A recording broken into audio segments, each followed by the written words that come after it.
Olá, você que nos acompanha pelo Câmara Livre, a gente conversa sobre atores e trajetórias de vida, atores sociais. E a gente conversa com você na nossa missão pública toda semana, porque a gente entende na nossa missão pública que uma forma de conversar sobre os recortes de vida de cada um dos nossos convidados é uma forma de você ver o mundo através do nosso olhar dentro da sua casa, na nossa comunidade. E hoje, num programa especial do Câmara Livre, a gente tem dois focos desta história.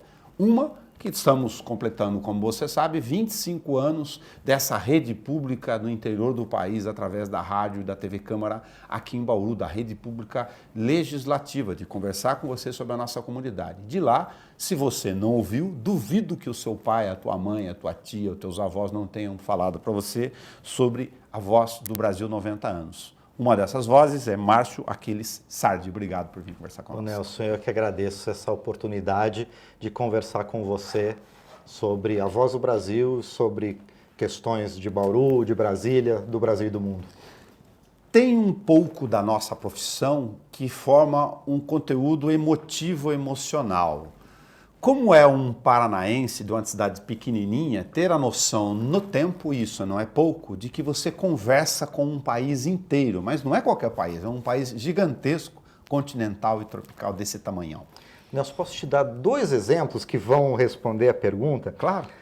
O primeiro é logo que eu entrei na Voz do Brasil, há 21 anos lá atrás.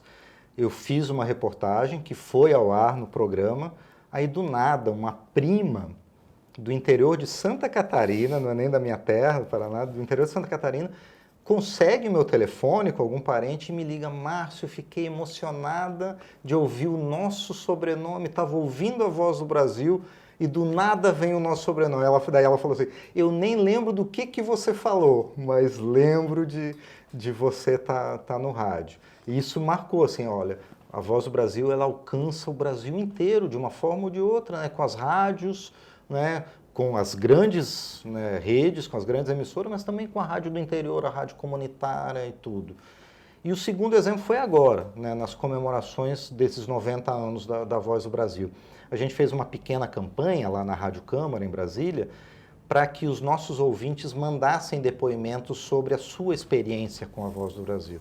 E a gente recebeu alguns depoimentos, testemunhos extremamente emocionantes, que me deixam até emocionado agora de lembrar de ouvir essas pessoas, de como a Voz do Brasil tem essa importância afetiva para a pessoa, né, de, eu ouço desde criança, né, eu ouço até hoje, e, mais do que isso, Nelson, de ser um fator de coesão familiar até, porque muitas dessas pessoas ouviam com seus pais, com seus tios, com seus avós, e a Voz do Brasil traz a lembrança, né, desse momento em família.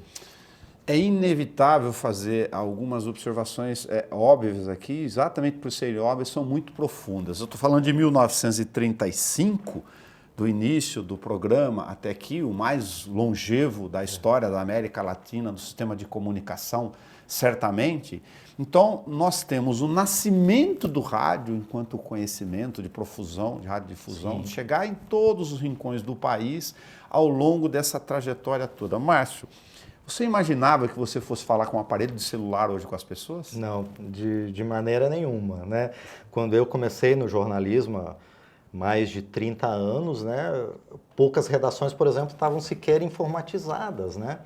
A gente, né, datilografava numa máquina de escrever, a matéria era impressa e depois era colada para fazer o jornal, né? E num intervalo minúsculo de tempo, a tecnologia evoluiu tanto para que a gente tenha a comunicação instantânea, diretamente, né? Eu não sei se eu vou me antecipar, eu peço desculpa. Por favor, né? Fique à vontade. Mas a gente acabou de gravar a Voz do Brasil, da edição que vai ao ar neste dia 22 de agosto, a gente gravou no estúdio aqui em Bauru e imediatamente foi transmitido para Brasília para fazer a montagem do programa. Né? Como é que a gente imaginaria isso, né, um certo tempo atrás? É isso mesmo, você vai ouvir lá ou cá, mas ele está aqui. Exatamente. No interior do Paraná, eu sou do norte do estado de São Paulo do Paraná, se a gente vai pensar na linguagem originária dos dialetos regionais, né, brasileiros que são ricos, a gente falaria como porta, portão, porteira. Exato. Com o R carregado. Que é lógico que Brasília educou não só o profissional, o músico, no outro sentido fonético aqui das expressões. Sim. Como você lida com o fato de conversar com Brasis tão diferentes do ponto de vista do modo de falar? Pois é. Eu volto para um depoimento pessoal. Eu tenho esse sotaque paranaense, né, que a gente acha que é neutro, mas não é, né? E normalmente o meu R é um R mais parecido com o R daqui. Ao invés do porta, é mais um porta, né? Tá. Mas em Brasília a gente vai recebendo, né, essas influências e eu profissionalmente ainda gravo com o meu sotaque paranaense, mas no dia a dia eu falo o R aspirado do brasiliense, né? O que mostra, assim, justamente essa influência. Brasília acaba sendo um catalisador de todas essas culturas, de todo modo de falar, e acaba sendo um microcosmo do Brasil, inclusive porque vai gente de todo o Brasil para lá. Né, em primeiro lugar, né, no caso da Câmara dos Deputados, os deputados que são eleitos Sim. aqui e vão para lá.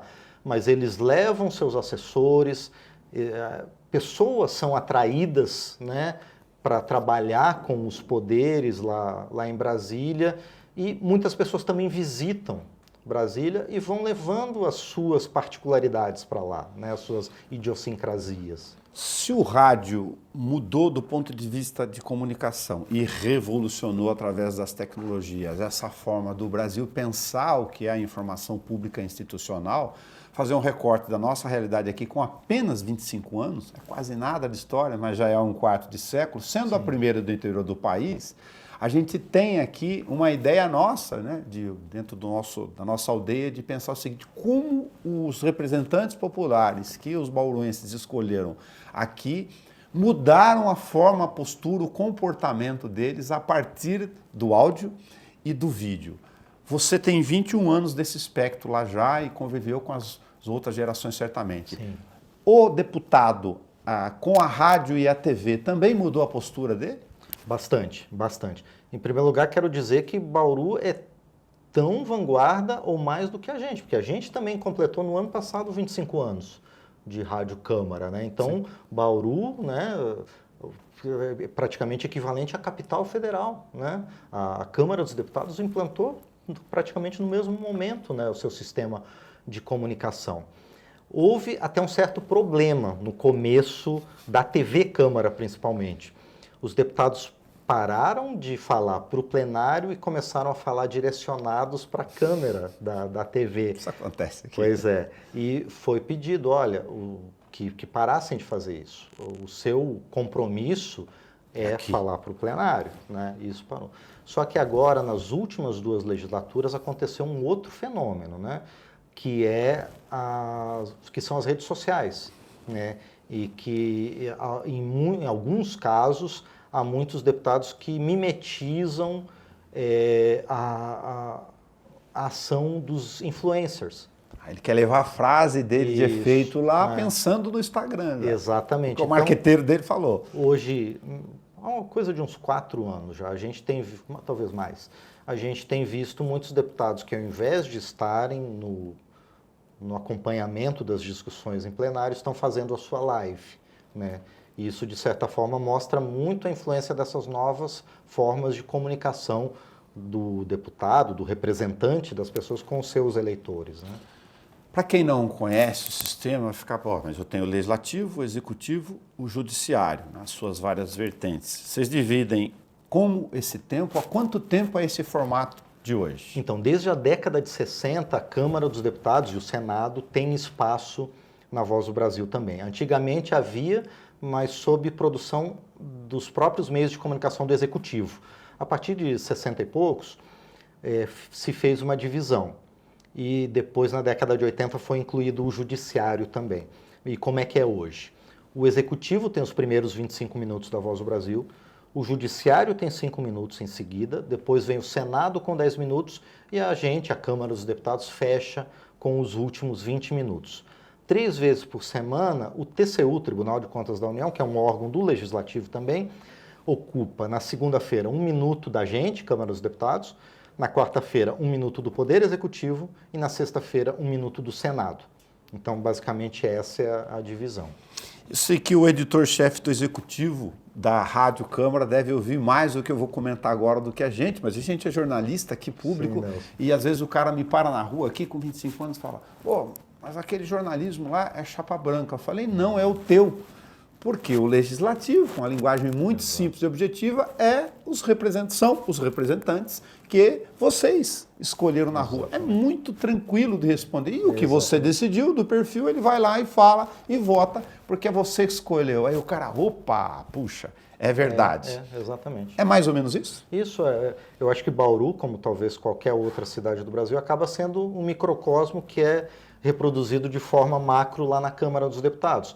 A gente tem deputados de esquerda, de centro, de direita, de extrema esquerda, de extrema direita, e todos têm voz, né? Seguindo as regras regimentais, todos têm espaço na Voz do Brasil. Então, ela é chapa branca, posso até conceder, mas no sentido institucional, porque ela reproduz a notícia da fonte que a gente chama no jornalismo de primária, né? Sim. Mas a fonte direta de onde sai a notícia, ou seja, do próprio deputado que está falando. Não é ninguém que falou com o deputado e reproduziu, é o deputado que está falando e vai aparecer na Voz do Brasil, né?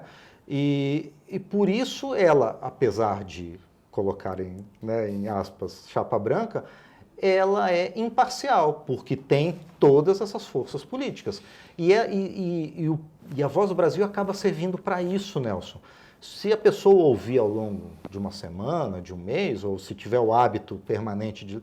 Ela vai, olha, os deputados desse campo político defendem isso, os deputados desse outro campo político defendem aquilo. O que combina melhor comigo? Né?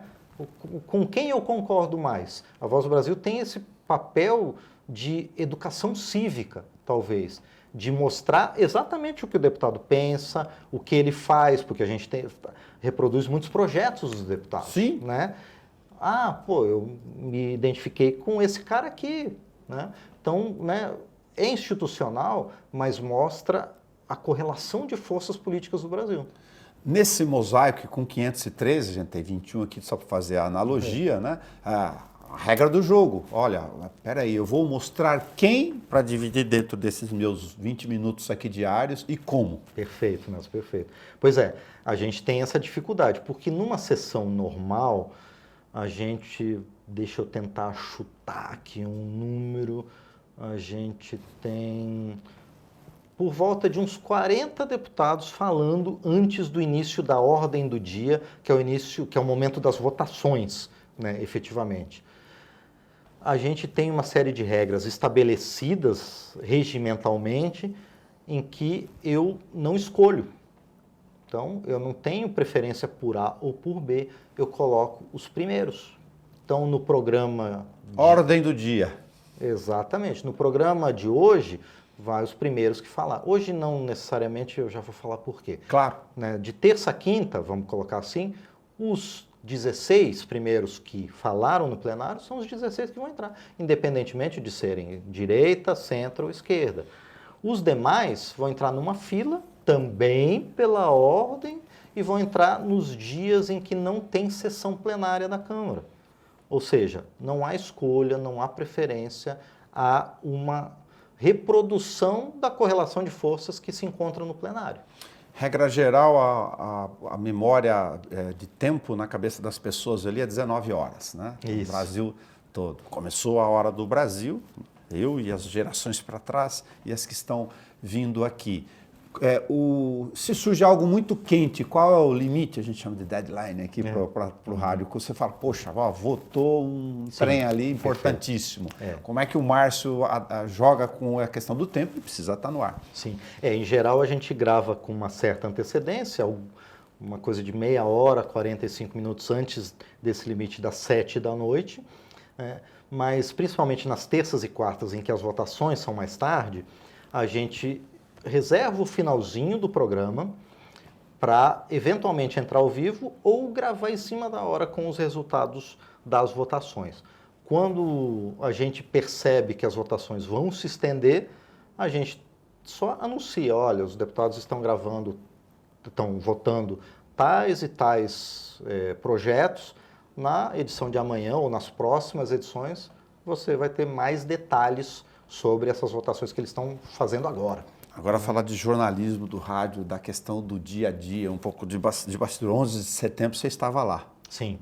Não, na verdade, em 11 Ou de ainda setembro, não te alcançou aqui no período? Eu entrei em 2004 na Câmara dos Deputados. Em 11 de setembro eu estava ligeiramente afastado de Brasília, eu estava na assessoria de imprensa da Prefeitura de São Paulo. Impeachment da Dilma, você estava lá? Já estava lá, inclusive eu estava... Né, a gente fez uma grande divisão de tarefas, porque durante o impeachment da Dilma teve sessões nos finais de semana também. E eu ancorei a programação, inclusive, da Rádio Câmara na madrugada de sábado para domingo. Tá? Eu estava presente fisicamente no plenário, inclusive. Estou falando das demandas especiais de tempo, mas tem aquelas demandas especiais temáticas também. A CPI X está lá com o relatório final para vocês mexerem com isso no dia a dia. E se for da Câmara, o relatório, enfim, do pessoal da Câmara, como é que você encaixa isso nesse tempo? Perfeito. Porque além desses pronunciamentos, a gente pinça 2, 3, 4 matérias produzidas pela redação da Rádio Câmara, né, que tratam principalmente sobre votações em plenário, votações nas comissões também, que são importantes, e instalações, né, não só das comissões parlamentares de inquérito, mas de outras comissões especiais que são importantes. Talvez o último dos grandes exemplos disso foi a comissão da reforma tributária. Mas como as discussões se estendem e algumas vezes são muito técnicas, o que principalmente a gente divulga? A instalação das comissões, que já apresenta para o nosso ouvinte quais são os objetivos, né, desses colegiados, e as tratativas finais, a votação do relatório final ou a discussão final sobre esse relatório, para que o ouvinte tenha, né, saiba que está começando a acontecer isso e saiba o seu resultado final. E disso, o último exemplo foi uma questão bastante importante, que foi uma comissão que investigou aquela queda do avião da Passaredo, que matou dezenas de pessoas em São Paulo, né, um voo saído lá da minha região, do interior do Paraná. E aqui, infelizmente, no interior nosso. Aqui. Exatamente. Quem também não conhece a vinheta de Carlos Gomes do Guarani, que é um produto nacional por si só, o Márcio também gosta de música, está lá desde a origem. Teve um período no meio do caminho que isso passou para a aquarela do Ari Barroso? Exatamente, por um tempo na ditadura militar, entre 70 e 85, a aquarela do Brasil substituiu o Guarani, mas logo depois da redemocratização já passou novamente a ser o Guarani. Mas com várias versões, né, Nelson? Sim. Primeiro uma gravação original com orquestra, ultimamente agora a gente usa o Guarani como base para colocar ritmos, sons nacionais, né? Então com a releitura dela aí. Isso, exatamente. Então tem em ritmo de baião, de rock, até de folk, tem várias, né, alternativas para o uso do Guarani. A Voz do Brasil, 19 e 20, Executivo, Judiciário, TCU tem um pedacinho. Sobra tempo para você conversar, por exemplo, com o colega do Senado de vez em quando, ou vocês estão fisicamente em estruturas, para quem não conhece Brasília, muito distantes? Sim, lá? Fisicamente é bastante distante. A gente está num extremo da Câmara. A Câmara tem 4 prédios secundários, além daquilo que todo mundo vê, e eu estou no último deles, inclusive no subsolo do último deles, né? E a redação do Senado está na ponta exatamente contrária. Então, apesar de ser um prédio contíguo, a gente deve estar a uns 800 metros de distância um do outro. Mas principalmente nos eventos que são conjuntos, por exemplo, sessões do Congresso, né, sessões de votação do Congresso, comissões parlamentares que são mistas, não são só de deputados ou senadores, a gente combina um pouquinho para não repetir a mesma informação no mesmo dia. A gente comenta dos 25 anos aqui, muito próximo da nossa história, né, da nossa aldeia, como eu mencionei, como é impressionante a questão digital e tecnológica, como isso virou a mesa, o avesso eu me refiro ao fato de que há 25, 30 anos, nos anos 90, a gente fala, rede pública de TV, a cabo só, a gente estava tímido, dependia dos colegas, lógico, dos outros veículos vindo transmitir aqui. Hoje, inversamente proporcional, é a gente que mais chega na casa das pessoas do ponto de vista público. Por várias razões, da mídia que pulverizou, enfim, para os veículos que não conseguem vir full time aqui. Sim. Mas é todo dia na íntegra, chegando no rádio, na TV, na internet. Exatamente. Você imaginava que aquela rede pequenininha de TV a cabo dos anos 90 para rádio e TV fosse se transformar nesse aparato hoje? Pois é. A gente não tem ideia, né? Às vezes a gente está dentro de um momento histórico e não percebe a importância do que a gente está vivendo, né? E eu acho que todo esse movimento, ele veio finalmente cumprir um desígnio, inclusive, da Constituição Federal, né? Porque lá, por volta do artigo 221, a Constituição Federal, feita há muito tempo, talvez tenha sido até visionária nisso, né, Nelson? Ela mostrou, olha, a comunicação no Brasil ela tem que ser complementar entre a comunicação privada, estatal e pública, né? 3 vertentes. E eu acho que, assim, a Rádio e TV Câmara lá de Brasília tem esse papel, a Rádio e TV aqui em Bauru também tem esse papel. Mas eu acho que, nesse sentido, não há nenhum veículo, vou puxar a sardinha para mim, não há nenhum veículo, nenhum programa que cumpra tanto esse papel quanto a Voz do Brasil, porque ela perpassa os 3 sistemas, né? Ela é gerada pelo poder público, mas ela vai para todas as emissoras privadas. E acaba, alguns podem até achar uma contradição, e não o é, que se me permite, porque você está no ar durante 1 hora, você fez o programa com o deputado, daqui a pouco entra o Poder Executivo, pode estar contraditando o que o outro falou nas próprias bancadas. Exato. E se nenhuma coisa dá certo, vem o Judiciário com o tempo deles, não é nada disso. Ou seja, é a mais ampla e democrática, por mais que possa parecer esquisito isso. Não, perfeito, você classificou da forma mais exata possível. É a oportunidade do cidadão entender o que está acontecendo em Brasília, porque parece uma coisa tão distante para quem, né, vive o seu dia a dia numa cidade que eu vou chamar de normal, né, em comparação a Brasília, mas, uma decisão lá de Brasília impacta na sua realidade aqui, né? Então, assim, eu sei que, né, tem essa questão, um programa chato, 1 hora inteira de notícias, mas a importância política, cidadã da Voz do Brasil, ela devia ser mais pesada pelo cidadão. Não é?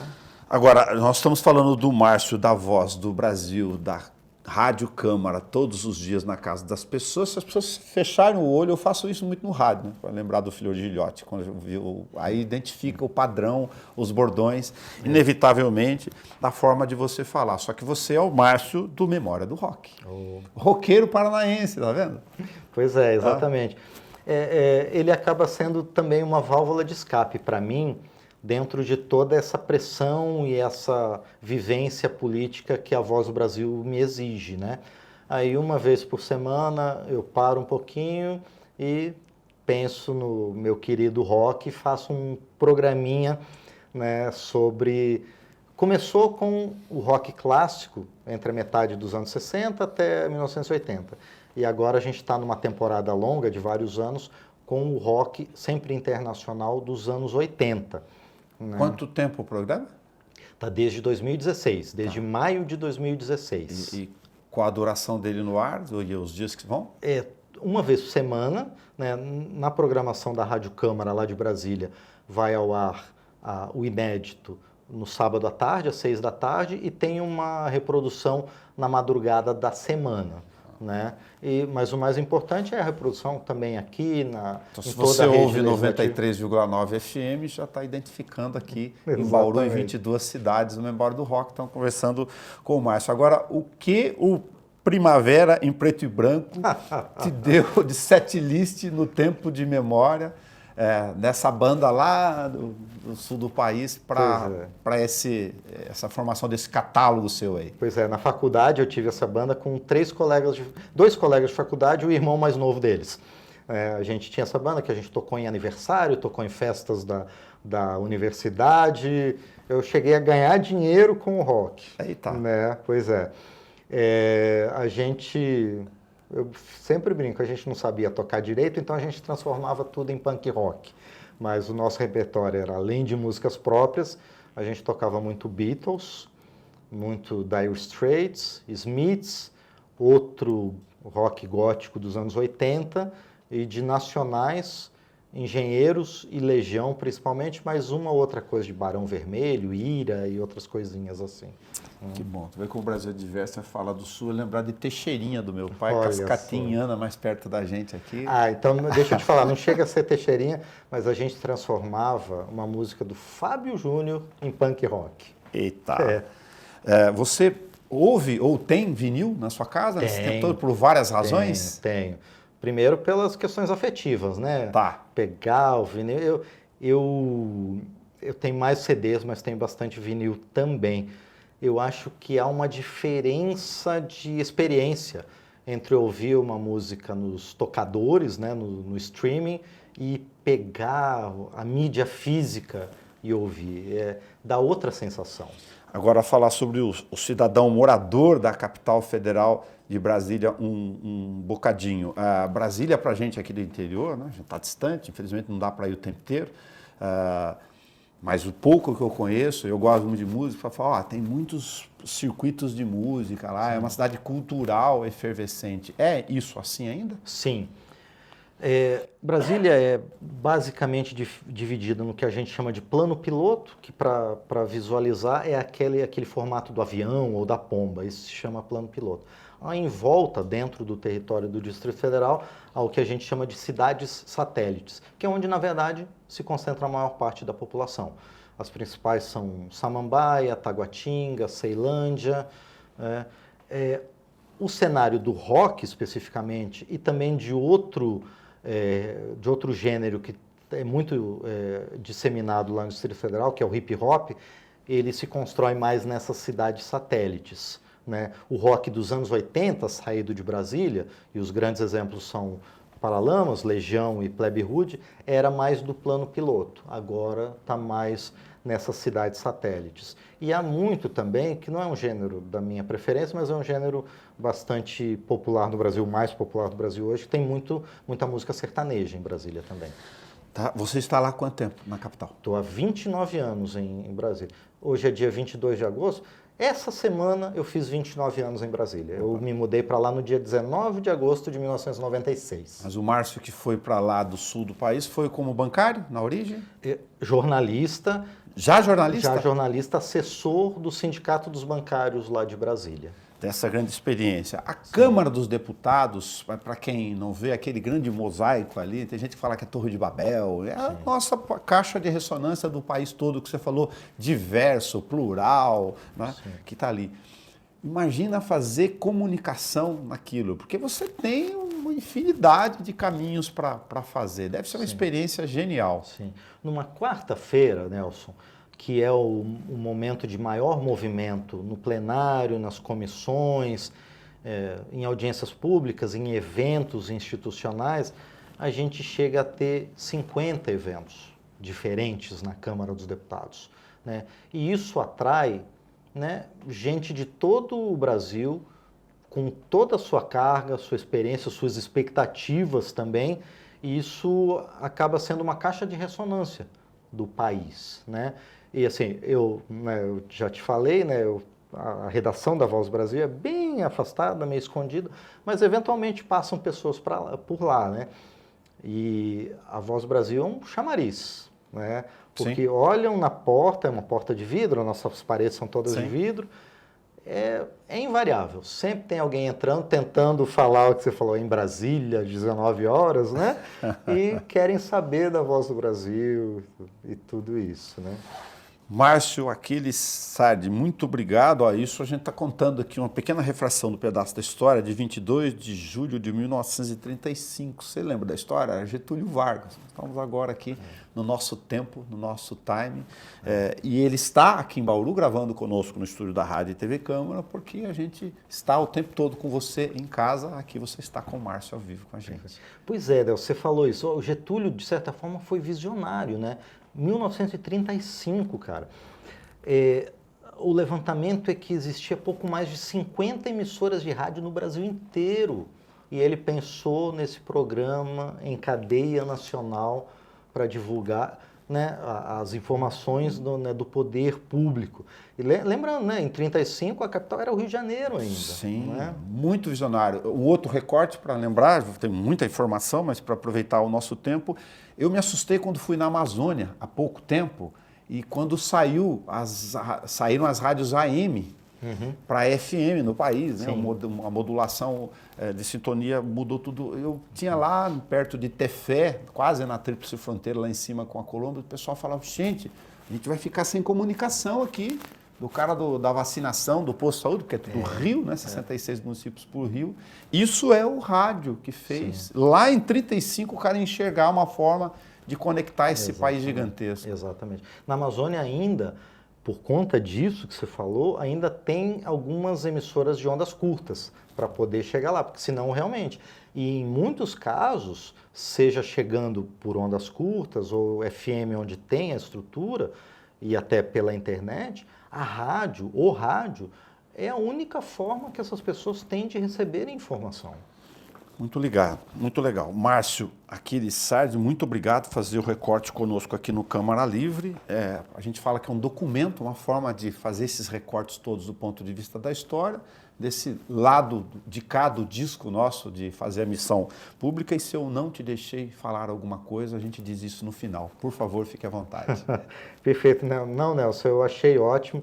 Você, não sei se com os outros entrevistados é a mesma coisa, eu fiquei muito à vontade, gostei muito, né, de poder conversar com você sobre comunicação pública, sobre a Voz do Brasil e esse evento, o Primavera em Preto e Branco, que eu fico brincando que é uma vida passada que eu tive, né, porque a gente vai seguindo em frente, nem sempre evoluindo, mas sempre tentando ir para frente. Você ainda né? toca, canta alguma coisa, pega o microfone, nem como passatempo?